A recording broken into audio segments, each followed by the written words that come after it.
لہذا مہربانی کریں بھائی، ہمارے پاس آئیں اور ہمارے آپ کا یہاں پر تعارف کرائیں کہ مولانا ممتاز شہید کا بیٹا آپ کے سامنے پیش ہونے والا ہے، بیان کریں گے۔ اللہ ان کے علم میں اور عمر میں برکت عطا فرمائے۔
السلام علیکم ورحمۃ اللہ وبرکاتہ۔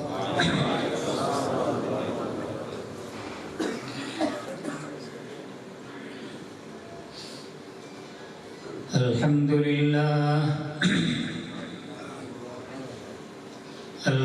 للہ نحمده ونستعینه ونستغفره ونؤمن به ونتوکل علیہ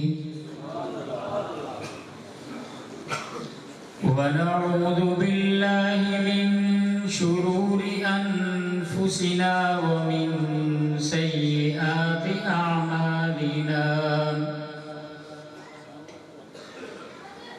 من يهده الله فلا مضل له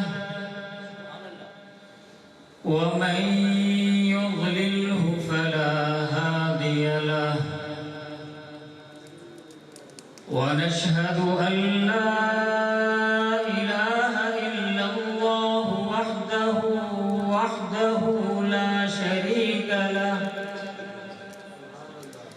ونشهد أن سيدنا وسندنا ومولانا محمدا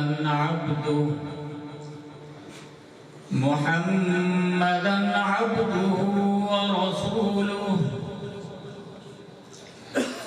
قال الله تبارك وتعالى في كلامه المجيد والفرقان الحميد،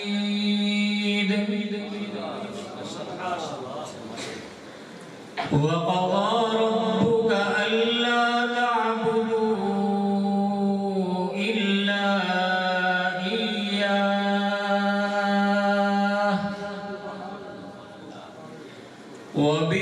وبالوالدين إحسانا،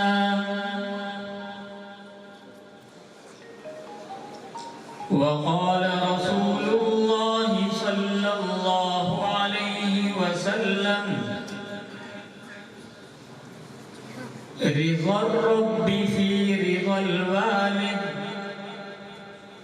وسخط الرب في سخط الوالد،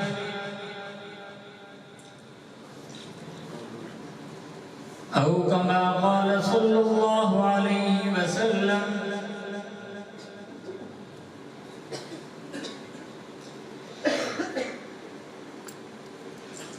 ادب ہی سے انسان ہے،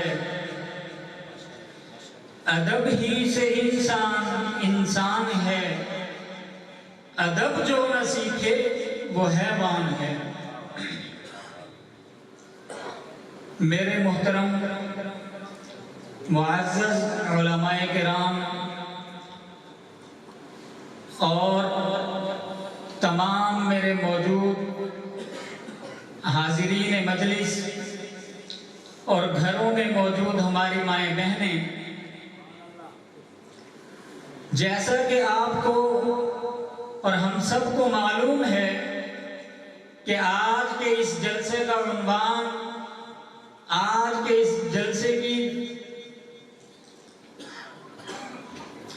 آج کا یہ جو عنوان ہے والدین کا مقام۔ ہم جس دور سے گزر رہے ہیں اور ہم جس دور میں جی رہے ہیں،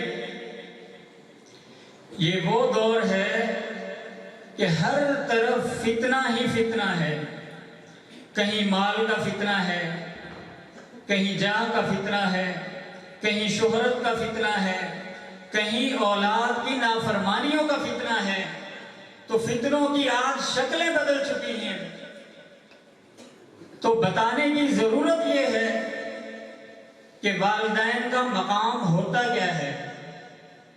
والدین کے ساتھ اگر انسان فرما برداری کے ساتھ رہے تو اس کا کیا نتیجہ نکلتا ہے، اور اگر والدین کا مقام گراتے ہوئے، اس کا خیال نہ رکھتے ہوئے، والدین کی نافرمانی پر اصرار کرتے ہوئے اگر ایک انسان زندگی گزارتا ہے تو اس کا کیا انجام ہوتا ہے۔ ماں باپ کی دعا اگر ملتی ہے تو اس کا اثر کیا ہوتا ہے، ماں باپ اگر بد دعا دے دیں تو اس کا کیا اثر ہوتا ہے۔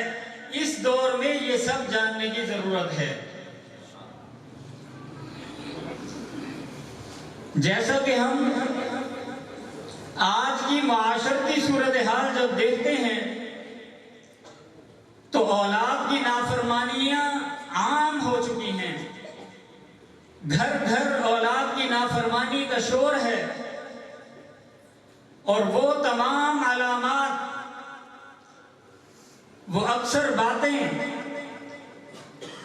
جو قیامت کی علامات بنتی ہیں، جنہیں رسول اللہ صلی اللہ علیہ وسلم قیامت کی نشانیاں بتا کر گئے ہیں، ہم انہیں بہت سی نشانیوں کو پورا ہوتے ہوئے آنکھوں سے دیکھ رہے ہیں۔ تو اسی میں اللہ تبارک و تعالی نے سب سے پہلے جس چیز کا حکم دیا، سب سے پہلی چیز اللہ تبارک و تعالی کی چاہت، اور اللہ تبارک و تعالی کی چاہت یہ ہے کہ انسان لا الہ الا اللہ کی عملی تفسیر بنے۔ اور لا الہ الا اللہ کی عملی تفسیر کب ہے؟ وہ اس صورت میں ہے وَقَضَىٰ رَبُّكَ أَلَّا تَعْبُدُوا إِلَّا إِيَّاهُ، کہ اللہ تبارک و تعالی نے فیصلہ فرما دیا ہے کہ عبودیت، بندگی، عبادت اگر کسی کی کرنی ہے تو وہ صرف اور صرف ایک ذات اللہ کی ہے۔ تو عبادت کے لائق ایک اللہ کی ذات ہے، عبودیت کے لائق ایک اللہ کی ذات ہے، بندگی کے لائق ایک اللہ کی ذات ہے۔ تو اللہ تبارک و تعالی نے اپنی بندگی کے ساتھ، اپنی عبودیت کے ساتھ جس دوسری چیز کو ملایا ہے وہ حقوق والدین ہے۔ حقوق والدین اللہ تعالی کے ہاں اتنا بڑا مقام رکھتے ہیں کہ اپنی عبادت کے ساتھ دوسرا حق اللہ تبارک و تعالی والدین کا حق بیان فرما رہے ہیں کہ میری عبادت کرنی ہے اور رسول اللہ صلی اللہ علیہ وسلم کی اطاعت اور والدین کی فرما برداری۔ والدین کی فرما برداری، والدین کی اطاعت، والدین کا کہنا ماننا، یہ ساری کی ساری اس معاشرے کی، آپ کی، میری، سب کی ضرورت ہے۔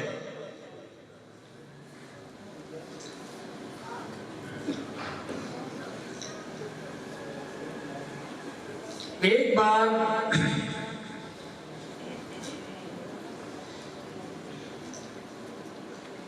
یہ کہ ماں اگر دعا دے دے تو کیا ملتا ہے، اور ماں بد دعا دے دے تو کیا خراب ہوتا ہے۔ ماں دعا دے دیتی ہے تو انسان کی دنیا بھی بن جاتی ہے، آخرت بھی بن جاتی ہے، اور یہی ماں، یہی والدین نافرمانی سے تنگ آ کر اگر وہ بد دعا نکال دے تو بد دعا سے انسان کی آخرت تباہ ہو جاتی ہے۔ حدیث پاک میں آتا ہے کہ بنی اسرائیل میں ایک جریج نامی ایک انسان تھا، بڑا عبادت گزار، بڑی عبادت کرنے والا، اللہ کی بندگی کرنے والا، دن رات عبادت میں مصروف، روزے میں مصروف، صدقات کرنے والا، تو یہ سارے کام وہ کیا کرتا تھا۔ ایک دن وہ اپنی اسی طرح حسب معمول اپنی عبادت میں مصروف تھا، تو اسی عبادت میں مصروفیت کے دوران اس کی والدہ کو کوئی کام پیش آیا، اس کی والدہ کو ایک ضرورت پیش آئی، تو اس نے اپنی ضرورت کے پیش نظر جریج کو آواز دی، مگر وہ عبادت گزار، وہ اللہ کا بندہ، وہ اپنی عبادت میں مصروف رہا، مگر اپنی والدہ کی بات کی طرف توجہ نہ دی اور اس کا جواب نہ دیا۔ جب اس کو ضرورت تھی تو اس کو جواب نہ ملا، جواب نہ ملنے کی صورت میں اس ماں نے اپنے دل سے بد دعا کر دی اور کہا کہ تجھے ایک دن کسی بری عورت کا چہرہ دیکھنا ملے گا۔ یہی ہوا کہ وہ رسول اللہ صلی اللہ علیہ وسلم فرماتے ہیں کہ وہ اپنے عبادات میں مصروف رہتا تھا، اپنے عبادت میں مشغولیت تھی، اسی دوران وہاں کسی دو انسانوں نے، ایک عورت اور ایک مرد نے کوئی بدکاری کی۔ بدکاری کے نتیجے میں کچھ عرصے بعد ان کے ہاں اولاد ہو گئی۔ جب اولاد ہو گئی تو لوگوں نے سوال کرنا شروع کر دیا کہ یہ اولاد کس کی ہے، یہ بچہ کہاں سے آ گیا ہے؟ تو اس عورت نے اپنا گناہ چھپانے کے لیے اس عبادت گزار جریج نامی آدمی پر تہمت لگا دی کہ یہ اس کا بچہ ہے۔ اب دیکھیے کہاں ماں نے الفاظ نکالے تھے اور کہاں وہ عبادت گزار اپنی عبادت میں لگا، مگر ایک دن اس کو اس چیز کا سامنا ہوا جو اس کی والدہ نے الفاظ نکال دیے تھے۔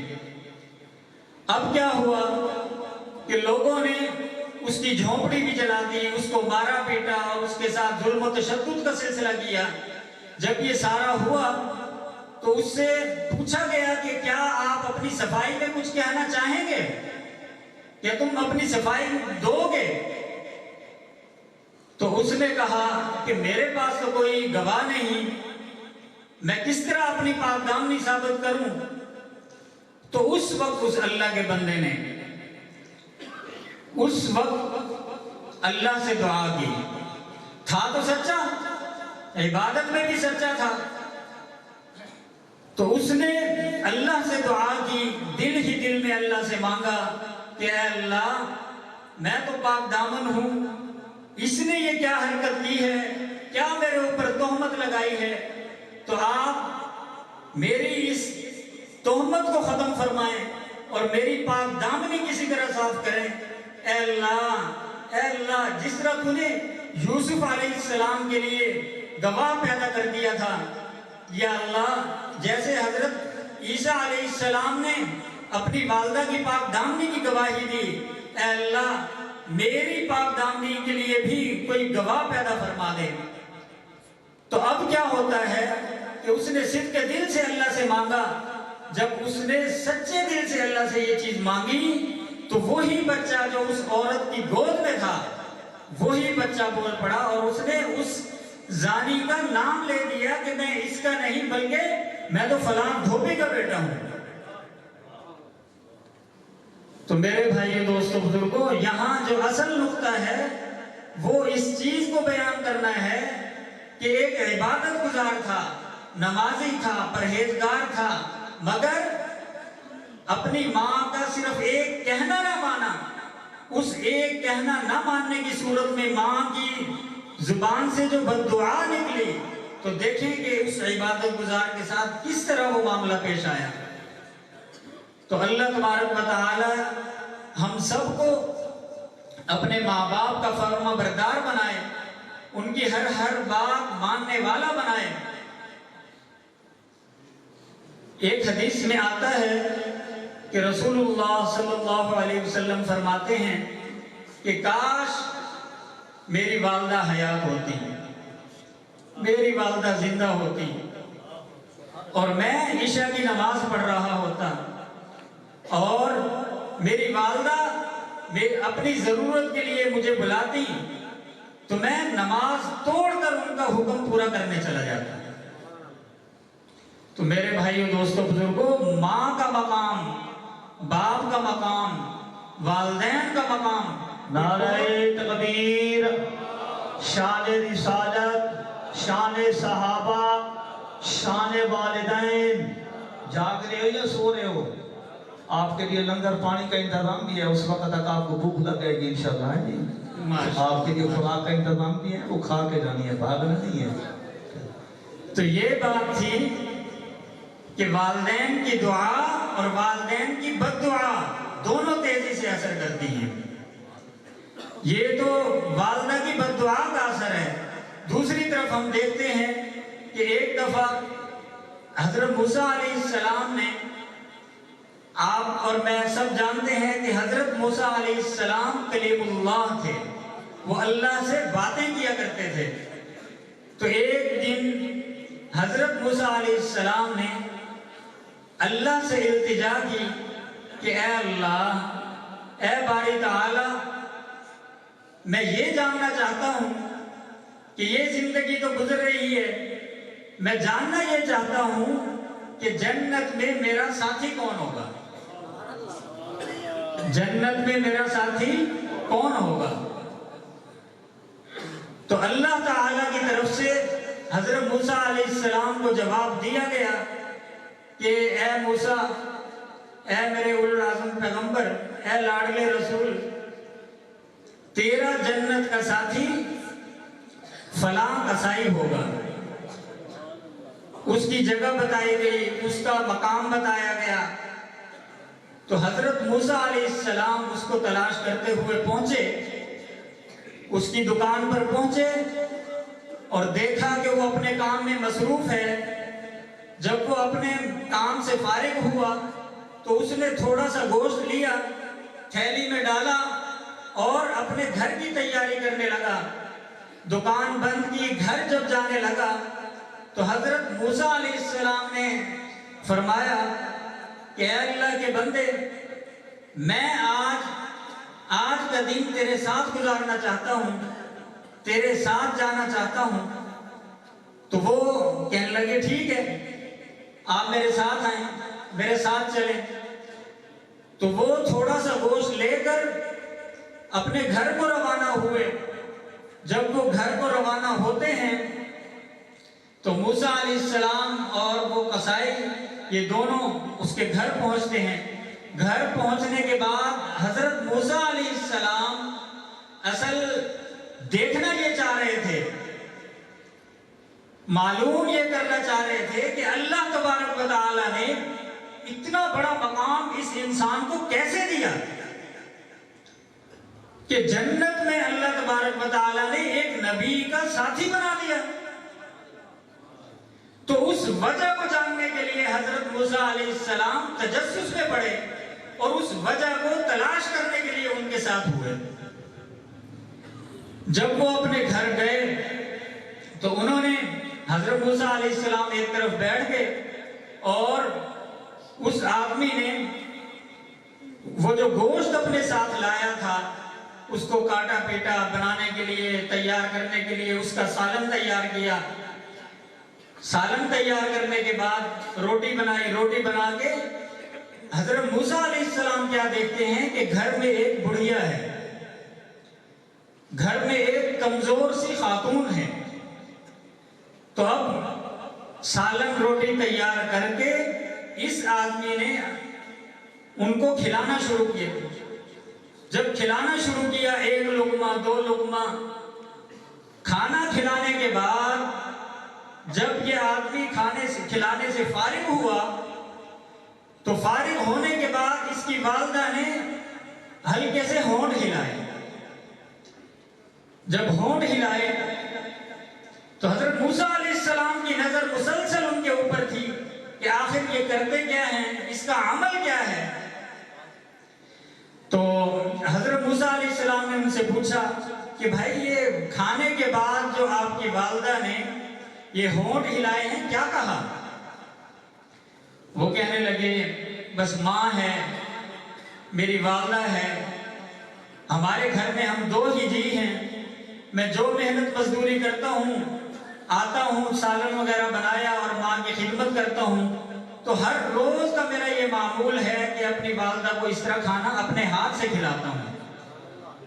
البتہ یہ میری ماں, یہ سادہ سی ماں, ایک عجیب ہوتا ہوں تو یہ ہاتھ اٹھاتی ہے اور یہ بات کہہ دیتی ہے کہ میرے بیٹے اللہ تجھے جنت میں موسیٰ کا ساتھی بنائے.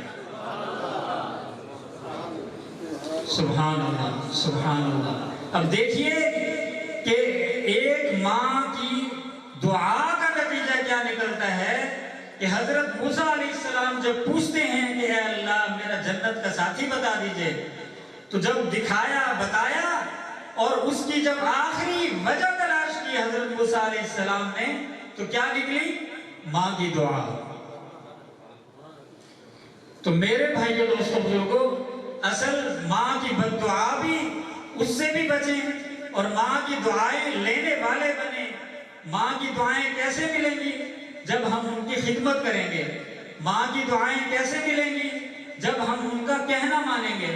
ماں کی دعائیں کب ملیں گی؟ جب ہم ان کی فرما برداری کریں گے. ایک ایک کام میں ماں باپ کی فرما برداری ضروری ہے. حتیٰ کہ حدیث پاک میں آتا ہے کہ رضا الرب فی رضا الوالد وسخط الرب فی سخط الوالد, کہ اللہ تبارک و تعالی کو اگر راضی کرنا ہو, اگر آپ کے والدین, یہاں تو والد کا لفظ ہے, والدین مراد, کہ اگر آپ کے والدین ناراض ہوں تو رب بھی ناراض, اگر آپ کے والدین راضی تو رب بھی راضی. تو والدین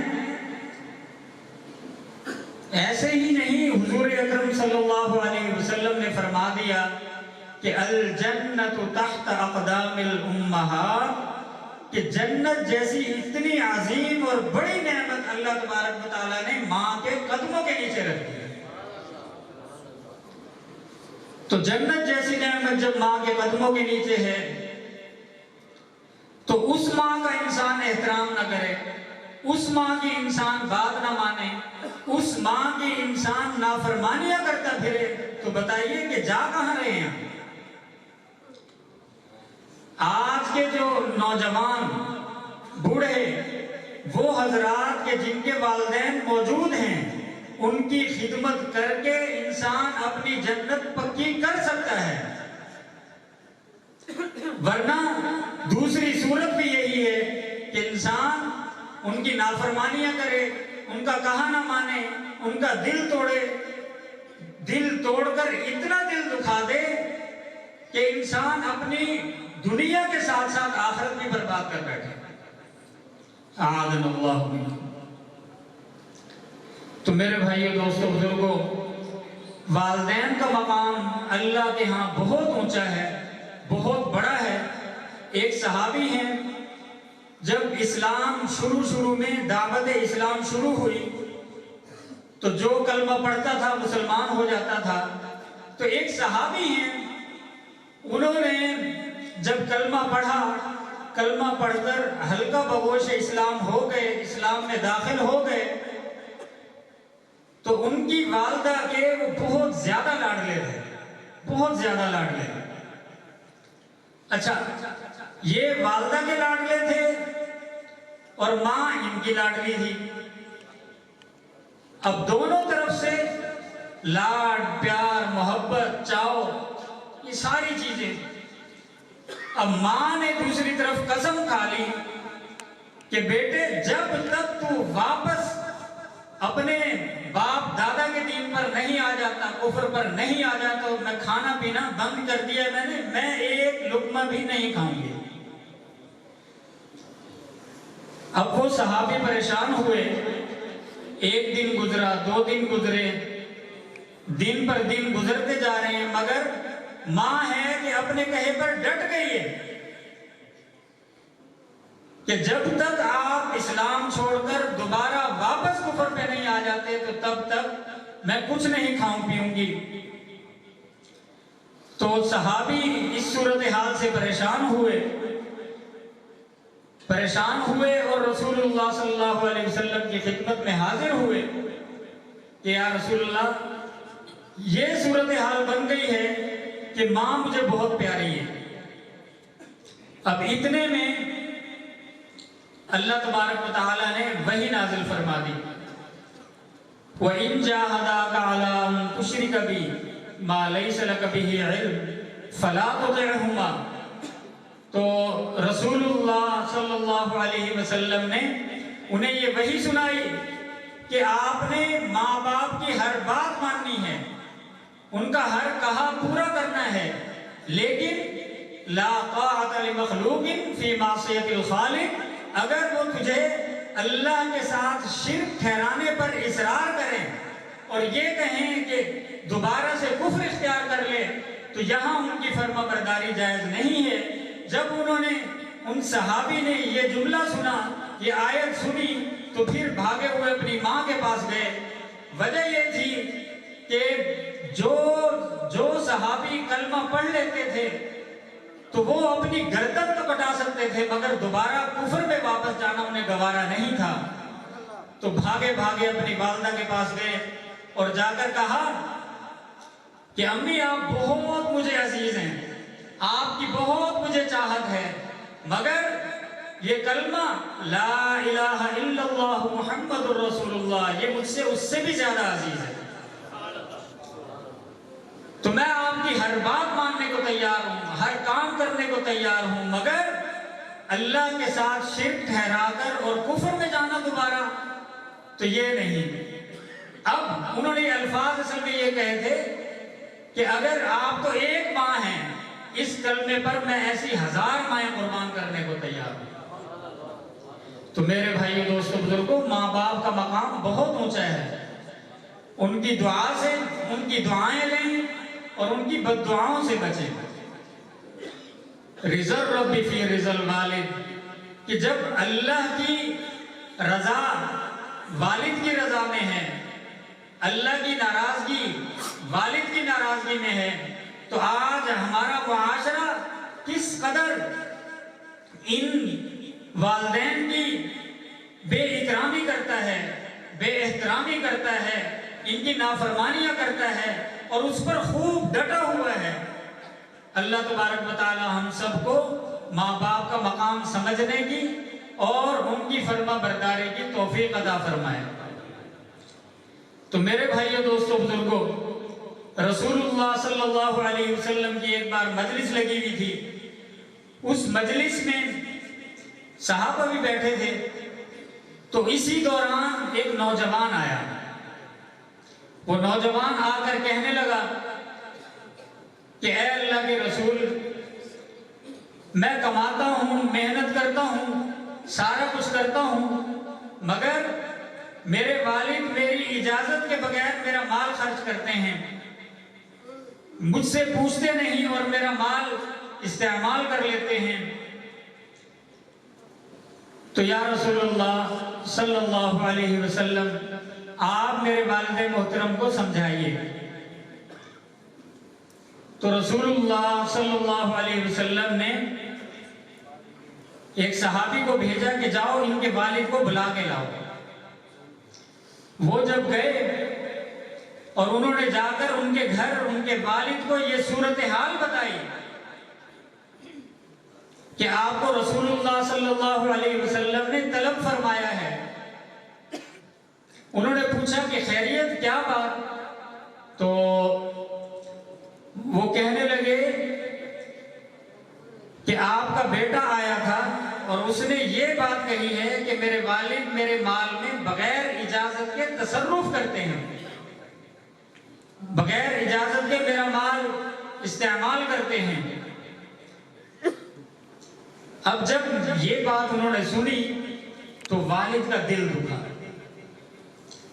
والد کا دل دکھا کہ جس کو بچپن سے پالا پوسا، جس کے لیے جس کی بیماری کو دیکھ کر ہم ڈر جاتے تھے، جان مٹھی میں آ جایا کرتی تھی، جس کے لیے راتوں کی بیداری اور بے قراری ہمارے اوپر آئی، آج وہ میری شکایت لے کر رسول اللہ صلی اللہ علیہ وسلم کی خدمت میں چلا گیا تو دل دکھا۔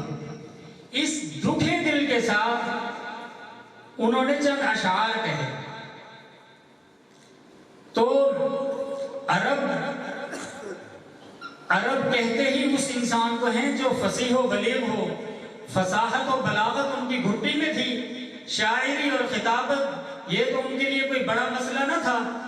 تو انہوں نے اسی دوران دل ہی دل میں اندر ہی اندر چند اشعار کہے، دکھی دل کے ساتھ دکھیا اشعار کہے۔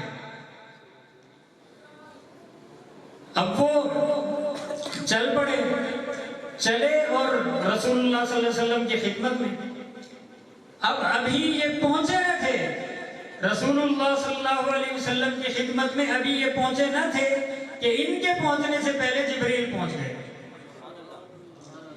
جبریل امین نے آ کر رسول اللہ صلی اللہ علیہ وسلم کو خبر دی کہ اے اللہ کے رسول، اس بات کا فیصلہ تو بعد میں کیجیے گا، پہلے عرش والے نے ایک پیغام بھیجا ہے، اور وہ پیغام یہ ہے کہ اس آدمی سے وہ دکھی اشعار سنیے کہ جو اشعار ابھی اس کے کانوں نے نہیں سنے لیکن عرش والے نے سن لیے۔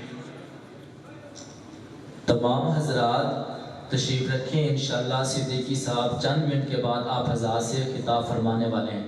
تمام حضرات دل جمعی سے بیٹھے، انشاءاللہ حضرت کا بیان شروع ہونے والا ہے، حضرت آنے والے ہیں اور انشاءاللہ ان کا بہترین بیان ہوگا۔